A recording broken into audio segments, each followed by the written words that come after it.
তোমার এই সামান্য ভুলে একটা লোক আজকে মারা যেত। মানে সামান্য একটা ঘটনায় তুমি এত বড় একটা অপবাদ দিলে। তোমার তোমার তোর তো একটা সেন্স থাকা উচিত। আমি কার সাথে কেলায় কেলায় কথা বলবো, কার সাথে কেলায় কেলায় কথা বলবো না, সেই সিদ্ধান্ত কি আমাকে তুমি নিয়ে দিবা? মানে হু আর ইউ? হ্যাঁ, কি বললা?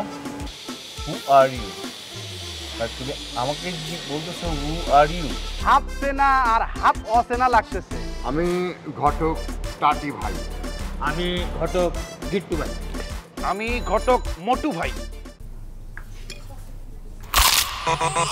ভীষণ কুড়মুড়ে গোলমার্ক পপস বিস্কুট, একটু জায়গা বুঝে খান।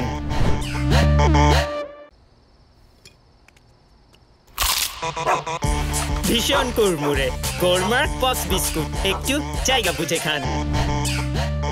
ফোন দিয়ে কতক্ষণ আপনাদের জন্য দাঁড়ায় আছি, আপনারা বুঝেন না? ওদিন কেন পলিসি করে নাম্বারটা নিলাম। সরি আপু, সরি, একটু দেরি হয়ে গেছে আমাদের। আসলে চেহারা সুন্দর তো পড়ছি বিপদে, খালি প্রেমের প্রস্তাব আসে, কিন্তু আমি তো চাই বিবাহ। আছে আছে, আমাদের কাছে সব ধরনের পাত্র আছে, পাত্রের কোনো অভাব নাই। আপনি শুধু বলুন আপনি কোন ধরনের পাত্র চান। আচ্ছা, আপনাদের সন্ধানে কোনো এমপির পুত্র আছে? আপনি এমপি পুত্র বিয়ে করতে চান? জি। তার মানে আপনি কি এমপি কন্যা? মানে আপনার বাবা কি এমপি? দূর ছাই, আমার আব্বা এমপি হলে কি আমি আরেকজনের বাসায় কাম করি? হ্যাঁ, আপনি বাসার কাজের মেয়ে হয়ে এমপি পুত্র বিয়ে করতে চান? আমার একটু ধর, আমার মাথাটা কেমন জানি আউল হয়ে গেছে। আস্তে দূরু, মাথা আওলালে মাথায় কেরোসিন ঢালেন। একটা গায়িকা ছিল না, এই যে আমি ফেসবুক সাক্ষাৎকারে দেখছি, তার বাপ ছিল দিনমজুর। সে গরিব পোশাক পরে টিভি চ্যানেলে গান গাইতো, চেহারা দেখতে সুন্দর আছিল। দিনাজপুরের এমপির পোলা তারে দেখে বিয়া করে লাইছে। আর এটা তো সত্যি ঘটনা। সরি বোন, আপু, আমাদের সন্ধানে কোনো এমপির ছেলে নাই। গাড়িওয়ালা বাড়িওয়ালার ছেলে আছে? না, তাও নাই। আচ্ছা, ডাক্তার ইঞ্জিনিয়ার আছে? তাইলে কচু আছে? আপনাদের মতো গরিব মিসকিন ফকির পাত্র নিয়ে ঘুরেন? আপু, আমাদের কাছে ডাক্তার, ইঞ্জিনিয়ার, বড় বড় পয়সাওয়ালা, গাড়িওয়ালা, বাড়িওয়ালা সব ধরনের পাত্রই আছে, কিন্তু তারা তো তাদের লেভেলে বিয়ে করতে চায়। তারা তো বাসায় কাজ করে এমন মেয়েকে বিয়ে করতে চায় না। আপনারা কেমন ঘটক হইছেন? হাসামিসা বানায় তো পাত্রী গছায় দেওয়া যায়, এটা জানেন না? আর আমি যে দেখতে সুন্দর, আমারে দেখে তো বড়লোক পোলারা পছন্দই করব। আপনি সঠিক কথা বলেছেন আপা। যে ছেলে আপনাকে দেখবে তার হুঁশ জ্ঞান কিচ্ছু থাকবে না, সে পাগল হয়ে যাবে, সে অজ্ঞান হয়ে যাবে, সে হুঁশ জ্ঞান হারিয়ে শুধু বলবে এই মেয়েকে আমার দরকার, এই মেয়েকে আমি বিয়ে করব, এই মেয়ে সম্পর্কে আমি কিচ্ছু জানতে চাই না। সেই ছেলে বলবে কবুল কবুল কবুল, সে বিয়ের জন্য পাগল হয়ে যাবে। আর কোনো চিন্তা নেই, আপা পাস, আপা আমাদের মেম্বার হয়ে গেছে। এই সাদেক, আপার ছবি তোল। হ্যাঁ হ্যাঁ, এই যে না না, ছবি ছবি ছবি, হ্যাঁ হ্যাঁ, স্মাইল, হ্যাঁ, আর একটু একটু একটু, হ্যাঁ হ্যাঁ, বাস বাস বাস বাস, ওকে ওকে ওকে ওকে, হ্যাঁ, সুন্দর ছবি তোলা হয়ে গেল। আর কোনো চিন্তা নেই, 1 ডজন ছেলে আপনার সামনে আমি দিব, যাকে পছন্দ করবেন তার সাথে আপনার বিয়ে হবে। আচ্ছা, আমাদের ওই ফিস এনেছেন আপা? আপনাদের ফিস কত? ৫,০০০ টাকা। ও আচ্ছা, এই নেন ৫,০০০ টাকা। জি জি, থ্যাংক ইউ থ্যাংক ইউ। তাহলে আমি যাই? জি জি জি, হ্যাঁ, থ্যাংক ইউ। হ্যাঁ, এইদিকে এদিকে একটা দিতে ইচ্ছা করে আমার। আচ্ছা, ১,০০০ টাকা ফিস, ফাট করে ওই ৫,০০০ টাকা কেন চাইলো? আমি তো দেখছি মহিলাটা একটু বলদ আছে, আমি তো বুদ্ধি করে ১,০০০ জায়গায় ৫,০০০ চাইছি, দিয়ে দিছে। এটা ভালো হয়েছে না? ওরে বলদ, আমি তো ১০,০০০ চাইতাম, ৫,০০০ লস করাই দিলি। ওরে বেটা, আমি তো ২০,০০০ চাইতে গেছিলাম, তোর কারণে 15,000 টাকা লস। আচ্ছা যাই হোক, চোর পালাইলে সবার বুদ্ধি বাড়ে, এটা নিয়ে এখন আলোচনা করার দরকার নাই। আজকের মতো ব্যবসা হয়ে গেছে, চল চল চল চল চল।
আমরা করব না, বিশ্বাস করেন সম্পত্তির জন্য বাবা আব্বুর সাথে কত রাগারাগি করছি, কত গালাগালি করছি, কিন্তু একটা বারের জন্য আমি বুঝতে পারিনি সেই অভিমানে আব্বু চলে যাবে, গলায় ফাঁসি দিবে।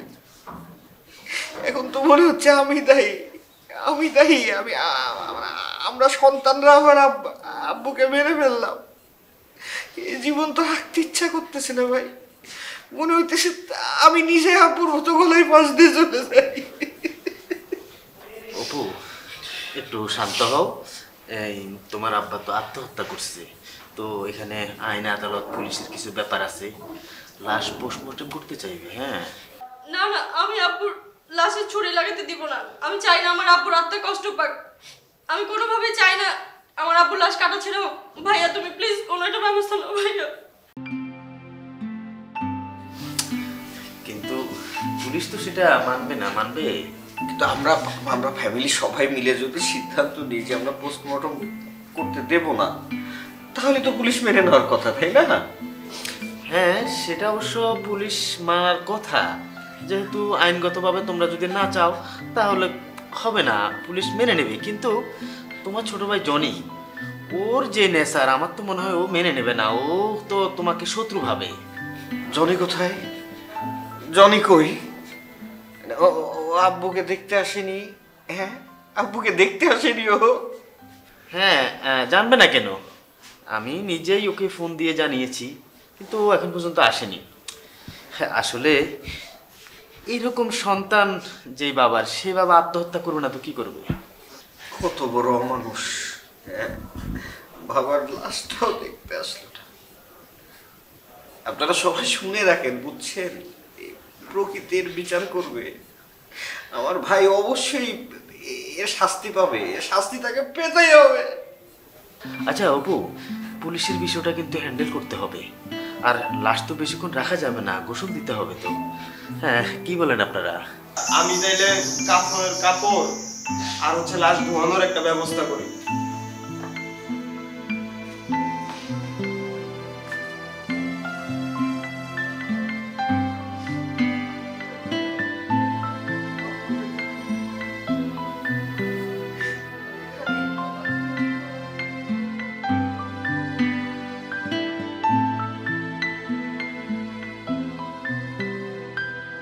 কি ভাই, কোথায় আপনারা? কতক্ষণ ধরে দুইটা মেয়ে মানুষ দাঁড়িয়ে আছে রাস্তার ভিতর? তাড়াতাড়ি আসেন। আসতে বলবো, এখনো নাকি তারা আসতেছে? মানে আসসালামু আলাইকুম। ওয়ালাইকুম আসসালাম। আপনারা এই ঘটক তমাল ভাই? জি জি জি জি, আমরা। আচ্ছা আপু, এই আমাদের নাম্বার আপনারা কোত্থেকে পেলেন? ও, ওই তো আমাদের অ্যাপার্টমেন্টের যে সভাপতি জাহানাপা, তার অ্যাসিস্ট্যান্ট দিয়েছে। বাই দ্য ওয়ে, আপনাদের কাছে নাকি অনেক উচ্চ পাত্রের সন্ধান আছে? অবশ্যই আছে। আমাদের কাছে এমপি পুত্র, এই সচিব পুত্র, তারপরে আপনার রাজপুত্র, কুপুত্র, সুপুত্র এবং ইঞ্জিনিয়ার, ডাক্তার, তারপরে আপনার প্রবাসী, তারপরে আপনার অনেক অনেক অনেক অনেক অনেক ধরনের ইয়ে আছে। আচ্ছা, এখন আমাদের জানতে হবে আসলে পাত্রীটা কে, আপনি না উনি, নাকি আপনারা দুজনেই? না, দুইজন হবে কেন, পাত্রী হচ্ছে ও, আমার কাজিন। মাশাল্লাহ মাশাল্লাহ, খুবই সুন্দর পাত্রী। আপু, আপনার কি ধরনের পাত্র পছন্দ আমাকে একটু বলেন। আমার তো শুধু একজনকেই পছন্দ এবং আমার তাকেই চাই এবং আমি শুধু তাকেই বিয়ে করব। কে সে, কাকে লাগবে? সে তো হলো সুপারস্টার শাকিব খান। শাকিব খান? আরে তার তো অলরেডি 2 বউ 2 ছেলে আছে। তো কি হয়েছে, তাদের সাথে তো ডিভোর্স হয়ে গিয়েছে। ও শাকিব খানের তৃতীয় বউ হতে চায়, আপনাদের কোনো সমস্যা? না না, আমাদের তো কোনো সমস্যা না। আমাদের কি সমস্যা? আমাদের কাজ হচ্ছে ঘটকালি করা, পাত্র পাত্রীকে মিলিয়ে দেওয়া। আমরা চেষ্টা করব, অবশ্যই আমরা চেষ্টা করব, কিন্তু সমস্যা হচ্ছে কি জানেন, শাকিব খানের সাথে তো আমাদের কোনো রকমের কোনো যোগাযোগ নেই। ওনার সাথে কথা বলে লাভ নাই। আমি ফেসবুকে দেখেছি ওনার বাবা মা ওনার জন্য পাত্রী খুঁজছে। হ্যাঁ, আমিও ফেসবুকে দেখছি যে শাকিব খান আবার বিয়ে করবে। আর শাকিব খান তো স্পষ্ট ভাষায় বলেই দিয়েছে যে এবার ও তার বাবা মার পছন্দে বিয়ে করবে। তো ম্যাটার তো এখানে সিম্পল হয়ে গেল। আপনারা শাকিব খানের গুলশানের যে বাসা, ওর বাবা মা যেটাতে থাকে, সেই বাসায় যাবেন, গিয়ে সরাসরি ওর বাবা মার সাথে কথা বলেন, তাহলেই তো শেষ। আচ্ছা, এই একটা কথা কোন তো, এই শাকিব খানের গুলশানের বাড়ির ঠিকানা কি আপনার কাছে আছে? কেন? ওর বাসার ঠিকানা কি আমাদের কাছে থাকার কথা নাকি আপনাদের কাছে থাকার কথা? ঘটক কি আপনারা নাকি আমি? হ্যাঁ, কেমন ঘটক হলেন যে একটা পাত্রের বাসার ঠিকানা নাই? একদম খাঁটি কথা বলেছেন আপু, ঘানি ভাঙা খাঁটি সরিষার তেলের মতো খাঁটি কথা বলেছেন। আমরা আপনার জন্য চেষ্টা করব, আমরা গুলশানের প্রতিটি বাসায় যাব, আমরা সাকিব খানের বাবা মাকে খুঁজে বের করব, তারপরে এই বিয়েতে আমরা সাকিব খানের বাবা মাকে রাজি করাবো। বাহ বাহ, খুব ভালো। তাহলে আপনারা বিয়ের জন্য রাজি করে আমাদেরকে ফোন দিন, তাহলেই হবে। হ্যাঁ, চল। কই টাকা দিবেন না? টাকা না দিয়ে চলে যেতেছেন যে? টাকা মানে কিসের টাকা? কাজ করার আগে আবার কিসের টাকা? আরে আপু, তুই থাম তো, আমি জানি ওনারা ঠিক পারবে। আচ্ছা ভাইয়া, তা আপনাদের কত টাকা দেওয়া লাগবে? টাকা 20,000। 20,000?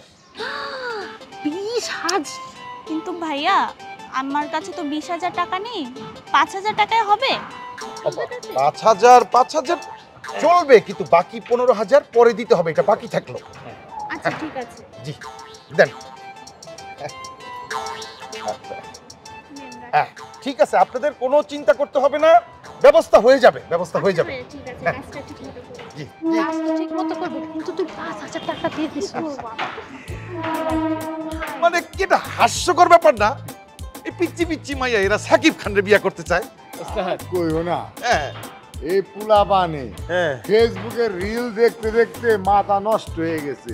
হ্যাঁ, আরে মনটাই চাইলো সাকিব খানের বিয়ে করবার ছিল। আরে সাকিব খানের বিয়ে করা যে এতই সহজ? কাচ্চি খাবি না চাইনিজ খাবি? কাচ্চি। চল।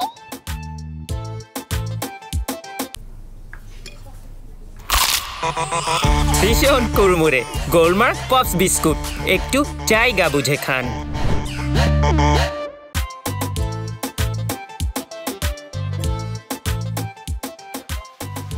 ঘটনা যে শুনলাম, এটা কি সত্যি নাকি? ঘটনা? আপা, আরে উপরে যে জনি নামের ছেলেটা থাকে, ওই ছেলের বাবা নাকি সুইসাইড করছে। সুইসাইড করছে নাকি মায়েরা ওই ফ্যানের সাথে ঝুলাই রাখছে, এটা আমি কেমনে কমুকা? ফ্যানের সাথে ঝুলে রাখছে মানে? কি বলস তুই? মানে ফ্যানের সাথে ঝুলে রেখে সুইসাইডের গল্প বানাইছে? কে মারছে? সেটা তো আমিও জানি না, কিন্তু ওই চায়ের দোকানে এবং এই পাড়া মহল্লার লোকজন এসব বলা বলি করতেছে। জনি ভাইয়ের যে বড় ভাই আছে না, ওই বড় ভাইয়ের বউ, তার আপন ভাই, এই সাথে নাকি মায়েরা এই উপরে ঝুলাই টুলাই রাখছে, এরকম কথাই শুনছিলাম আর কি, সবাই বলা বলি। এই তুই কার কথা বললি রে? কে মাইরা ফ্যানের সাথে লাশ ঝুলে রাখছে? কে? ভাইজান, আমি তো কারোর নাম টাম কই নাই। আমি নিজে শুনলাম। এই আপনি মারতেছেন কে আমারে? তুই বলিস নাই যে আমার কথা আর আমার বোনের কথা বলিস নাই তুই? না না, আমি এসব বলি নাই। এই পাড়া মহল্লার লোক, চায়ের দোকানে সবাই এসব বলা বলি করতেছে, এখানে আমার দোষ কিছু? হ্যাঁ, কোন দাপা? আমি তো শুনছি জনি এই বাড়ির দারোয়ানরে হাত করে ওর বাবাকে মেরে ফ্যানের সাথে লাশ ঝুলাইছে। ওই দারোয়ান কে? এই বাড়িতে কটা দারোয়ান? দারোয়ান তো একটাই আছে, ও একাই।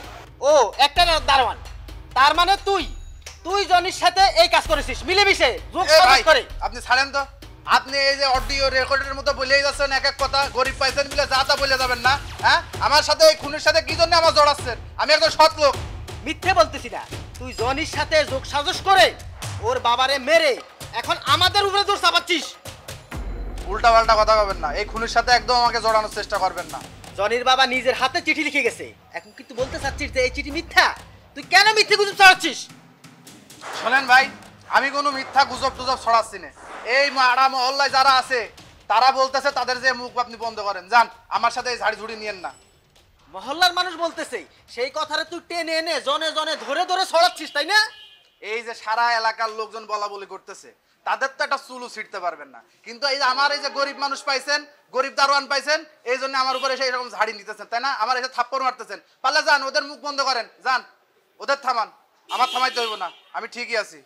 এই তুই যদি আর একবার কথা বাড়াস তাহলে আমি চাই না তোর জিব্বা ছেড়ে বাড়ামু।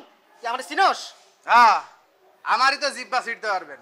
এ যারা বলা বলি করতেছে এলাকার লোকজন, চায়ের দোকানে যে ধুম উঠাই দিতেছে, তাদের তো জিব্বা নাই, তাদের তো জিব্বাটা টান দিয়ে ছিটতে পারবেন না। উল্টো ছিটতে গেলে আপনারই ছিড়া দিব, কারণ এই ঘটনা যদি সত্যি হয় এই মহল্লার লোক আপনারই ধরে উল্টা গণপিটনি দিব।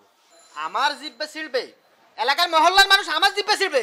আমি এখনই যাচ্ছি, দোকানে কে বলা বলি করতেছে আমি দেখে নেবো তাদেরকে। যাচ্ছি। যান। দেখছেন, গরিবেরই সব দোষ, গরিব হয়ে জন্ম নেওয়াটাই আমার ভুল হয়েছে। তোরে গরিব হয়ে জন্ম নিতে বলছে কি? তুই বড় লোক হয়ে জন্ম নিতে পারলি না? এখন এই জন্ম মৃত্যু কি আমার হাতে নাকি? ওই উপরওয়ালা তো আমারে গরিব বানাইয়ে পাঠাই দিছে, এখন আমি কি করবো কোন? দেখছেন না যে যেমন পারতেছে, এই যে এখানে যারা বসবাস করে আমারে উঠতে বসতে ঝাড়ির উপর রাখে, পারলে 2 চড় মেরে বসাই দেয়, এ কাজ ও কাজ নানান ধানাই বানাই আমার দিয়ে করাই নিয়ে বেড়ায়। এই যে কি গরিব, এই গরিব গরিব বলে অমানুষ মনে করে, মানুষ মনে করে না কেউ, বোঝেন নাই? কিন্তু আমারও একদিন আসবো, বুঝছেন, আমিও বড় লোক হইব, আমার বড় লোক ঘরে বিয়াও হইব। কথায় কথায় উপর আল্লাহর দোষ দিবি না। তুই যদি ঠিকঠাক মতো পড়াশোনা করতি তাহলে কি তোর আজকে দারোয়ানের চাকরি করা লাগতো? তাহলে তো তুই আজকে বড় লোক কেন চাকরি করতে, একটা ভালো চাকরি করতি। কি আর করবো কন, আসলে ওই গরিব ঘরে তো জন্ম নিছি, বোঝেন না, বাপ মা তো ভালোভাবে পড়ালেখাটা করাতে পারিনি টাকা পয়সার অভাবে। তবে আমার জন্য দোয়া করেন, ইনশাল্লাহ খুব তাড়াতাড়ি আমি বড় লোক বাড়িতে জামাই হয়ে যাইতেছি। তুই কি আলাদিনের চিরাগ পাইছস? এই আপনি বোকা নাকি? আপনারে কইলাম না যে আমি বড় লোক বাড়িতে বিয়া করুম, বড় লোকের জামাই হবো, আর আলাদিনের ছাড়াকে আমার বউ হইব, বউ হইতে পারবো, এটা সম্ভব। তাই মনে করেন যে আমি খুব তাড়াতাড়ি ওই ঘটক টটক ধরছি, তো ঘটক কইছে অল্প সময়ের ভিতরে বড় লোক বাড়িতে আমার বিয়ার ব্যবস্থা করব। কোন বড় লোকের মেয়ে তোর কাছে বিয়ে দিবে? আপা, আমি কইলাম না যে আমি ঘটক ধরছি, অল্প সময়ের ভিতরেই ঘটক কইছে যে আমার এই ব্যবস্থাটা করেই দিব, বড় লোক বাড়িতে আমার জামাই বানাই দিব। আপনারা দাঁত দেবো না, সমস্যা নেই। তুমি ঘুমাও আর আমি দেখতে থাকি তোর কবে বিয়ে হয়, ঠিক আছে? ও জলে না, জলে। আমি যে দারোয়ান, গরিব মানুষ, আমার বড় লোক বাড়িতে বিয়া হইলে তো আমি মনে করেন ছুট গুট পাই দিয়ে ঘুরে বেড়ামু, গাড়ি নিয়ে ঘুরে বেড়ামু। হ্যাঁ, তখন তো আপনার মনে করেন যে এইরকম জায়গায় আপনি যাইতে পারবেন না, আমার দিকে জ্বলতেছে এই জন্যই, বুঝছি। জইলে লাভ নাই, আল্লাহ যদি কপালে লিখে রাখে, হ্যাঁ, কেউ ঠেকাতে পারবে না। আশেপাশে খেলবো রে। ভাই, আমরা সিদ্ধান্ত নিছি যে বাবার ডেড বডি আমরা পোস্টমর্টম করতে দেব না, আমরা নর্মালি বাবাকে দাফন করব। কিন্তু উনি যে আত্মহত্যাই করেছে তার কি কোনো প্রমাণ আছে? এমনও তো হতে পারে কেউ ওনাকে খুন করে লাশটা ফ্যানের সঙ্গে ঝুলিয়ে রেখেছিল। দেখেন, পোস্টমর্টম করতেই হবে, পোস্টমর্টম ছাড়া মৃত্যুর আসল কারণ জানা যাবে না। বাবা মারা যাওয়ার আগে চিঠি লিখে গেছে, এটা বাবা নিজের হাতে লিখে চিঠি। হ্যাঁ, এটা তো বাবার হাতে লেখা চিঠি।